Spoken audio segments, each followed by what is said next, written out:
Okay, so today we're going to talk about the Persian and Greek wars. Obviously, these were between Persia and Greece. They lasted for quite a while, and there's some pretty familiar names are going to be involved in these wars. So at this point, the Ionian Greeks was a colony of Greece that was not on the Greek mainland, and it was under Persian rule, and they rebelled against Persia, and they rebelled against Darius the Great. Athens helped the Ionians by sending some ships, soldiers, and supplies. So you can see on this map, Ionia is over here. So Ionia is actually on Asia, on the continent of Asia. So that was actually part of the Persian Empire, but it stayed Greece, part of Greece for a long time. And then the Persians took it over and the Ionians rebelled, like I said earlier. And that got Darius all upset. So he decided he was going to start a war. And he sent a large contingent of troops to Marathon over here in Greece. So remember that the Persians had a huge fleet. They had built those triremes, and they were fast for the time, and they had a lot of soldiers. They could carry a lot of supplies with them. So in 1492, Darius sends messengers to Greece saying that if you don't want to be destroyed, pay me tribute of earth and water from the Greek city-states. Athens and Sparta both responded by refusing to do that, and they sent the messengers off. In fact, they killed some of them. So the Athenians threw the messengers into the ditch where the bodies of criminals were thrown at the time, and the Spartans threw them into a well and told them, "Here you will find both earth and water for your master." So they wanted to charge Greek citizens taxes to live in Greece. So Darius sent a large army to Greece after he crushed the revolt in Ionia and after the Greeks refused to pay him tribute. So he vowed to destroy not only Greece but Athens as well. You can remember before how the Persians fought. They had the protection, they had all kinds of military formations. They were a powerful, powerful army, and they had captured many countries up to this point. I guess the good thing in Greece is they didn't use cats. So Darius lands his 25,000 Persians at Marathon Bay. They outnumbered the Athenian soldiers. The Persians lacked proper armor and training. The Greeks had the phalanx, which was their formation for fighting, where they went arm to arm in lines. Now the Spartans did not join them yet because the Spartans were busy celebrating a festival, and they had to celebrate their festival before they went to battle. And also the Spartans were dealing with a Helot revolt at the same time. So the Athenians end up winning this great battle here at Marathon. So if you're a Persian, this is what you'd be up against, the Greek phalanx. You can see the rows of men with their shields, their spears coming right at you. And this was something that you were not trained to fight against. Again, the Persians did have a massive army, but these soldiers came from all over the Persian Empire. Okay, people didn't even speak the same languages on the Persian side of the battlefield. And they were going up against Greeks who were friendly with each other. They spoke the same language, and they looked to each other as brothers. So you could see how that would give the Greeks such an advantage against the Persians.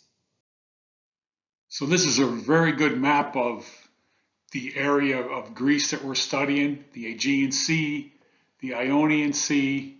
You see these here. You see Marathon over here, pretty close to Athens. And you see Thermopylae up here, which is going to come into play here real soon with more battles. And then you also have Sparta down here in the corner.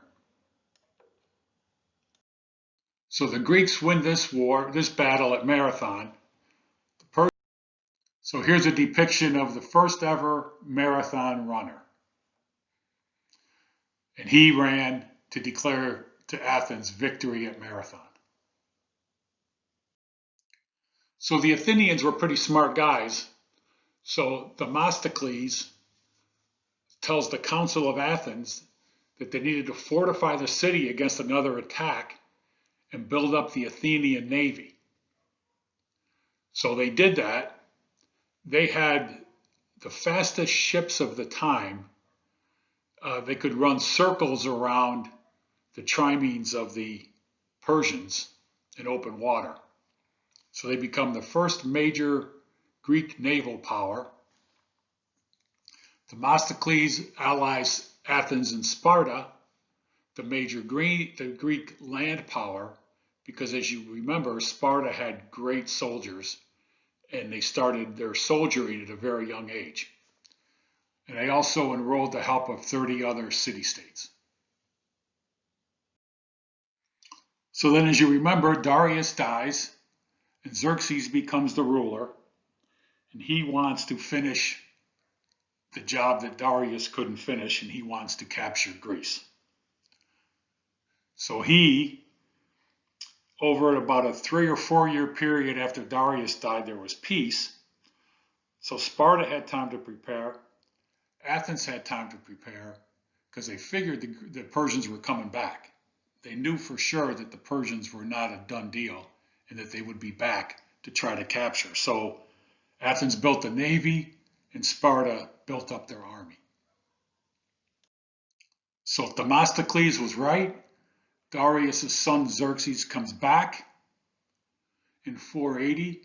He had about 250,000 men, but he might have even had more than that. They think that he had at least 200,000 men in boats and ships because he had a huge navy, and he had about 100,000 men on the land, like Marines. 36,000 of the 100 were Marines. But the problem with this was it was a logistical nightmare for the Persians. They had to march along the sea to get any support. They couldn't get to the troops because it was very difficult to find water. Greece is a pretty hot and dry area in the summertime, and that's when they arrived. And it was very difficult to keep the Persians hydrated and fed. So in this major battle at Thermopylae, the Persians landed in northern Greece near the mountain pass.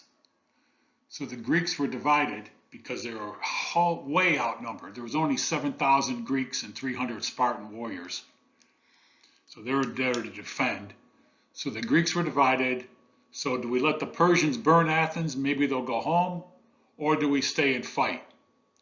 So what they did is they guarded the pass from one side, and the Persians went through. They went to Athens, and they ended up burning the city down, totally destroying the city of Athens. So for the Spartans that were guarding the pass, the Persians sent an envoy to Leonidas asking him to surrender. And on the first day of the siege, Xerxes demanded the Greeks surrender. Leonidas is said to have replied, Molon Labe, come and get them. So the Spartans were not going to give up. They were going to guard that pass at all extremes so that the other Greeks could get out. So the Greeks were able to hold off for 3 days, and then finally a traitor tells Xerxes of a secret way to surround the Greeks. So the Spartans held off the Persians in the pass. The 300 Spartans held off the 10,000 Persians in the pass, while the other Greeks retreated to fight another day. pretty sure that there's a movie called The 300, and it's about these 300 Spartans. There's been a couple movies made about this, uh, showing the skill and the valor of the Spartan warriors. So you can catch one of those at some point. You probably are, some of you may have already seen them. So here's a picture of the modern day area of Thermopylae. You can see that there's not a whole lot there, and it's pretty dry land with mountains around it, and there's a pass there. Since they went back, and a couple of people went back to Athens to warn them, they evacuated the city. So when Xerxes got there were little to no people there, and he burned the whole city to the ground. So when the Athenians left Athens, they sailed to Salamis, and that's where they spent their winter. Uh, because in Athens they had no cover, no food or anything. So they went to Salamis. The Spartans got really involved at this point, and they got prepared for the invasion. So Athenians positioned 350 ships that they had built in the narrow Strait of Salamis, and the Persian ships, about 600 to 1,000, were bigger and slower. In the Athens Navy, the ships that they built were really fast, and they had a lot of people in those ships rowing those. The bottom row of rowers were only 18 inches off the water. So Greece destroyed the Persian fleet, and then because the fleet just couldn't move, they were jumped together and they were slow. So the Athenian Navy was very quick to take care of the Persian fleet. So without a fleet, they couldn't supply their land armies, and so Persia ended up having to come up with a different plan. Okay, so over here you can see by Salamis, you can see where the Greek main force was. They had a few ships up here guarding that escape route, and over here is the main Persian fleet. But the fact that the Greek fleet was so much quicker, they could get around the water way faster, and the Persians couldn't keep up with them. So this battle, the Battle of Plataea in 479, this was it for the Persians. The Greeks had a bigger army, 40,000 soldiers at this time. Sparta at this time was really involved. They formed a massive army of their own. They had the biggest battle of these Persian wars here. The Greek army crushed the Persians, and the only way home for the Persians was to walk. It's a long way to walk back to Persia from Greece. So that battle was a crushing blow to Persia, and they never ever again tried to interfere in Greece going forward. But the effects of the Persian War on Greece were pretty big. Athens and Sparta both claimed credit for the victory over Persia, but Sparta was still a little bit weak after Thermopylae, but they began to get strong again. But Athens emerged immediately as the most powerful city-state, and other city-states like Sparta become jealous. Well, you can guess what happens when other city-states become jealous. So Athens creates the Delian League, which is an alliance with 200 other city-states to protect themselves and Greece if Persia ever returned. So they become the leader of this league. They move the headquarters of the league to Athens. Athens is rebuilt. They build it better than ever, which sometimes happens when they get rebuilt. They begin to bully the other members with the army. They start basically an Athenian empire. So they're starting to infringe on the city-states. And the next 50 years of Athens' power was known as the Golden Age of Greece. So these are pretty big battles that happened. We talked about them a little bit earlier. If you want to look up some more information on them, they're also in the textbook. Well, what ends up happening now is because of this Athens being so strong and the other city-states being jealous, eventually what's going to end up happening is you're going to have another set of wars. They're going to be between the Greek states.